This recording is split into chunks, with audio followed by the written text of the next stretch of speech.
பரவி அங்குமிக்கும் கர்த்தரின் வார்த்தையை புரட்டுகின்றார். கள்ளர்கள் பரவி அங்குமிக்கும் கர்த்தரின் வார்த்தையை புரட்டுகின்றார்.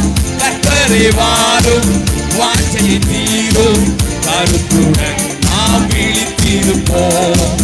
கர்த்தரே வாரும் வாஞ்சையை தீரும் கருத்துடன் நாம் விழித்திருப்போம். எக்கால சத்தம் வானில் ஒலித்திடவே எம் இயேசு மகாராஜனே வந்திடுவார்.